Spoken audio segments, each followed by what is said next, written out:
The distance across a sink drain is 3.8 centimeters. Estimate the radius. Use 3.14 for pi. Do not include the units in your answer.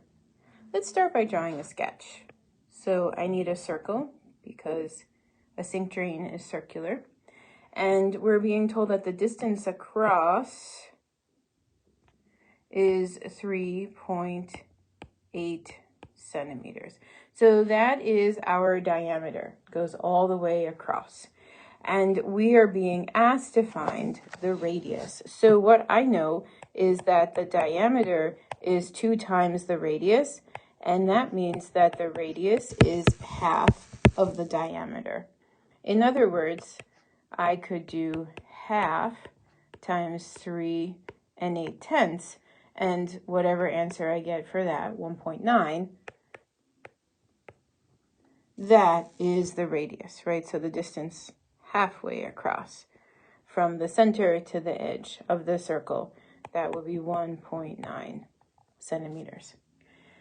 If you chose the answer of 2, which is one of the wrong answers, then I think what you might have done was maybe actually do everything correctly. So you might have figured out for yourself that we were given the diameter, you may have calculated the radius, and then I'm wondering if you rounded.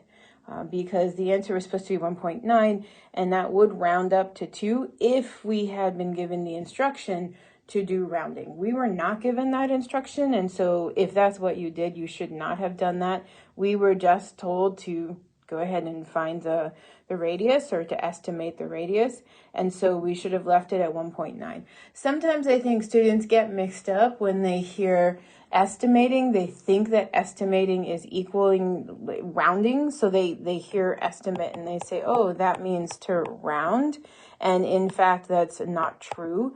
So for someone to ask you to round, they have to ask you specifically to do that, and then they need to tell you like what decimal place you should round to. So my guess is that you did everything correct, and then at the end you decided to go ahead and round this thinking that you were estimating.